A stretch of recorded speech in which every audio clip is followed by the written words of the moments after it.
ఈరోజు ఫిబ్రవరి 27వ తారీఖున జరగబోయేటువంటి ఎమ్మెల్సీ ఎన్నికలు కూటమి ప్రభుత్వం అత్యంత ప్రతిష్టాత్మకంగా తీసుకుంది. అందులో భాగంగానే చాలా ప్రణాళికాబద్ధంగా ఈ ఎన్నికలను నిర్వహించాలనేటువంటి ఆలోచనతో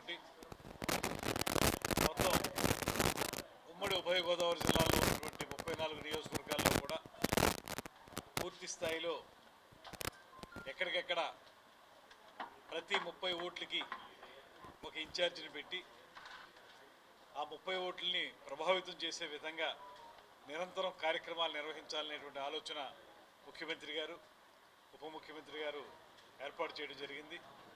ఆ ప్రకారం ఇవాళ ఉభయ గోదావరి జిల్లాల్లో కూడా ఖచ్చితంగా ఎమ్మెల్సీ అభ్యర్థిగా పోటీ చేస్తున్నటువంటి పేరాబత్తుల రాజశేఖర్ గారు ఘన విజయం సాధించే విధంగా కూటమి నాయకులందరూ కూడా కృషి చేస్తూ ఉన్నాం. ఈ నేపథ్యంలో రేపు అంటే 10వ తారీఖున మా కూటమి అభ్యర్థి అయినటువంటి పేరాబత్తుల రాజశేఖర్ గారి యొక్క నామినేషన్ ప్రక్రియ ఇదే ఏలూరు పట్టణంలో నిర్వహించుకోవడం జరుగుతుంది. దానికి 2 ఉభయ గోదావరి జిల్లాల నుంచి పెద్ద ఎత్తున నాయకులు, కార్యకర్తలు అందరూ తరలి వస్తున్నారు.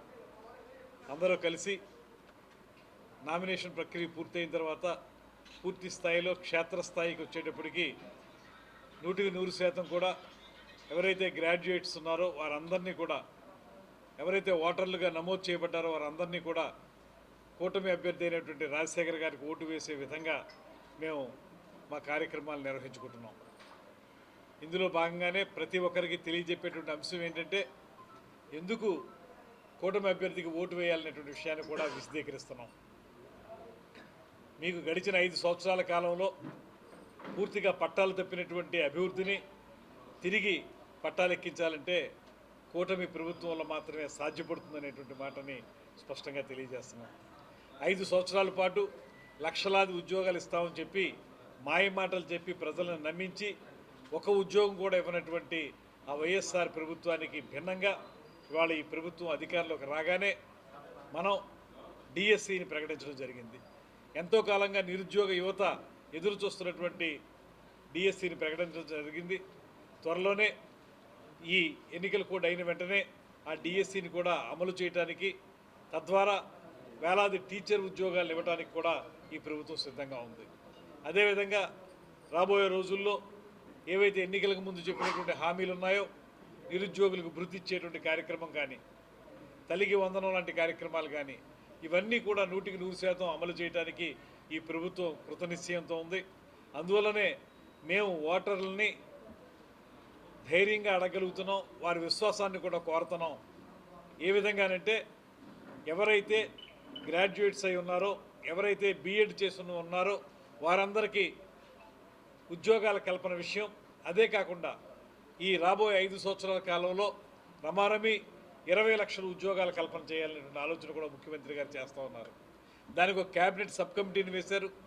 ఆ క్యాబినెట్ సబ్ కమిటీలో టూరిజం మంత్రిగా నేను కూడా ఉన్నాను. మా యొక్క ఆలోచన ఏంటంటే అది ప్రైవేట్ రంగం కానివ్వండి, ప్రభుత్వ రంగం కానివ్వండి, మొత్తం మీద ఎవరైతే చదువుకున్నటువంటి యువత ఉన్నారో వారందరికీ కూడా ఈ 5 సంవత్సరాలు పూర్తయినాటికి 20 లక్షల ఉద్యోగాలు ఇవ్వాలనేటువంటి ఆలోచనతో దాని ప్రకారమే పారిశ్రామిక అభివృద్ధిని కూడా కొనసాగిస్తూ ఉన్నాం, పర్యాటక అభివృద్ధిని కూడా కొనసాగిస్తూ ఉన్నాం. దాంట్లో భాగంగానే ఉద్యోగాల కల్పన జరుగుతుందనేటువంటి నమ్మకంతో ఈ పరిశ్రమలు ప్రోత్సహించడం, పర్యాటక రంగాన్ని ప్రోత్సహించడం జరుగుతుంది.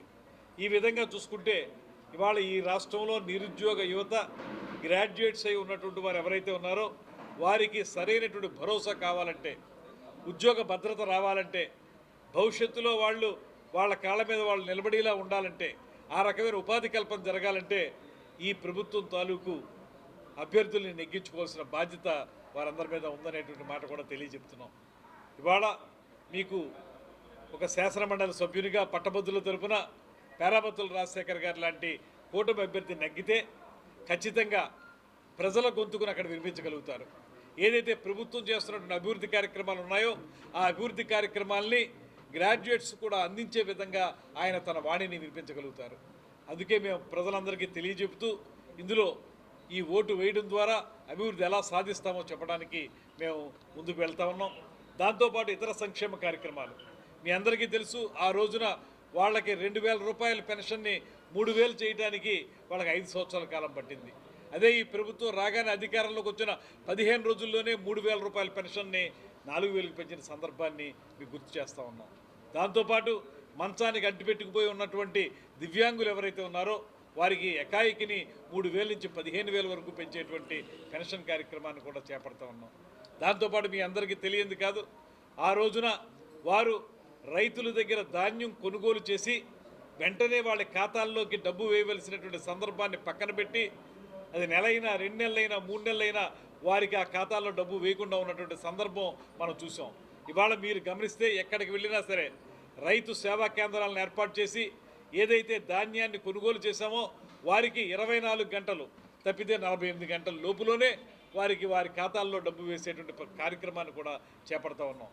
ఆ రోజున వాళ్ళు బకాయి పెట్టిపోతే ఆ ప్రభుత్వం ఆ 1,600 కోట్ల రూపాయల బకాయిల్ని కూడా నాబార్డు నుంచి అప్పు తీసుకొచ్చి ఈ ప్రభుత్వం చెల్లించిందంటే ఈ ప్రభుత్వం దగ్గర డబ్బు ఉండి కాదు, ఆర్థిక పరిస్థితి గొప్పగా ఉండి కాదు.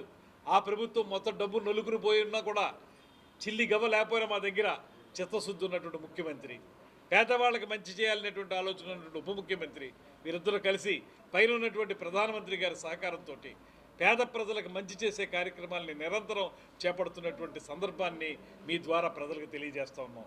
అటువంటి తరుణంలో పైన కూటమి ప్రభుత్వం ఉంది, దేశం మీద, అదేవిధంగా కిందకు వచ్చేటప్పటికి రాష్ట్రంలో కూటమి ప్రభుత్వం ఉంది. ఇక్కడ కూడా మనం కూటమి అభ్యర్థిని నెగ్గించుకోగలిగితే పైనుంచి కింది దాకా కూడా అభివృద్ధి సంక్షేమం సమపాళలో రంగరించి ముందుకు తీసుకెళ్ళడానికి రాష్ట్రాన్ని ఉపయోగపడుతుంది అనేటువంటి మాట మేము గ్రాడ్యుయేట్స్ కూడా తెలియజేస్తున్నాం.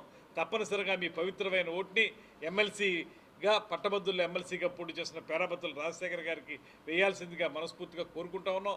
తద్వారా ఈ రాష్ట్రంలో ప్రభుత్వాన్ని ముందుకు తీసుకెళ్లాల్సిందిగా కోరుకుంటూ నిన్న జరిగినటువంటి ఢిల్లీ ఎన్నికల్లో కూడా ఇవాళ 27 ఏళ్ల తర్వాత ఢిల్లీ ఎన్నికల్లో భారతీయ జనతా పార్టీ అక్కడ జెండా ఎగరవేయగలిగిందంటే ప్రజలకి నెమ్మదిగా రాష్ట్రం మొత్తం మీద అన్ని ప్రాంతాల్లో దేశం మొత్తం మీద అన్ని రాష్ట్రాల్లో కూడా ఈ కూటమి పట్ల ప్రత్యేకమైనటువంటి ఆసక్తి కనబడుతూ ఉంది. కనుక రాబోయే రోజులన్నీ కూడా కూటమి ప్రభుత్వం నేతృత్వంలో ముందుకు వెళ్తుందనేటువంటి మాటని ఈ సందర్భంగా తెలియజేస్తూ మీ ద్వారా గ్రాడ్యుయేట్లను అందరినీ కూడా మరొకసారి ప్రత్యేకంగా వినవిస్తున్నాను. మీ పవిత్రమైన ఓటుని మా అభ్యర్థి పేరాబత్తుల రాజశేఖర్కి వేయాల్సిందిగా కోరుతా ఉన్నాను.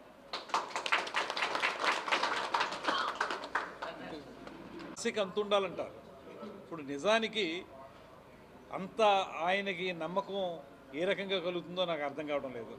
మీరు ఏమన్నా కనీసం ఒక 50-60 సీట్లు మన ఎన్నికల్లో తెచ్చుకుని ఉంటే మేము మళ్ళీ అధికారంలోకి వస్తామనేటువంటి మాట చెప్పడానికి అర్థం ఉండేది. మీరు కేవలం 11 సీట్లు తెచ్చుకుని అందులో కూడా 3-4 సీట్లు చాలా నేరోలో మిస్ అయ్యాం మేము, అవి కూడా నెగ్గవలసినవే. అలాంటి పరిస్థితుల్లో రాష్ట్రంలో ప్రజలందరూ కూడా ఏకోన్ముఖంగా మిమ్మల్ని వ్యతిరేకిస్తుంటే, మిమ్మల్ని ఛేదరించుకుంటూ ఉంటే మీరు మళ్ళీ ఎలాగ అధికారంలోకి వస్తామని చెప్తారని, ఏం మంచి చేశారని మీరు అధికారంలోకి వస్తారు? ఎక్కడైనా అభివృద్ధి చేశారా? ఏ శాఖ తీసుకోండి, ఆ రోజున ఎవరైనా సరే ఏ మంత్రి అయినా సరే వారు రాష్ట్రంలో జరిగిన అభివృద్ధి గురించి మాట్లాడారా? ఎంతసేపు చంద్రబాబు నాయుడు గారిని, పవన్ కళ్యాణ్ గారిని వ్యక్తిగతంగా విమర్శలు చేయడానికే ఆ రోజు ప్రభుత్వంలో ఉన్నటువంటి పెద్దలందరూ కూడా ఒకే మాటగా అదే పనిగా మాట్లాడారు. ఇవాళ వాళ్ళు ఏ రకంగా ప్రజల మద్దతు పొందగలుగుతున్నారు? ఎందుకంటే ఒక పక్కన మీరు చేయలేని అనేక పనులు మేము చేస్తూ ఉన్నాం. డిఎస్సి కానీ, రైతులకు కానీ, నిరుద్యోగ యువతకు కానీ, మహిళలకు కానీ, ఇవన్నీ మేము చేస్తున్నటువంటి సందర్భంలో మేము చెప్పుకోవాలి. మరో 30 సంవత్సరాలు మేము ఉంటామనేటువంటి వాడు మేము చెప్పడానికి ఆ అర్హత, హక్కు భాగం తప్పితే ప్రజలు ఛేదరించినటువంటి మీకు అది లేదు. మీరు చేసిన తప్పిదాలే మిమ్మల్ని పూర్తిగా అధపాదాలకు పంపే ఇక ముందు కూడా మీకు ఇదే పరిస్థితి ఉంటుంది అనేటువంటి మాట మేము స్పష్టంగా తెలియజేస్తున్నాం.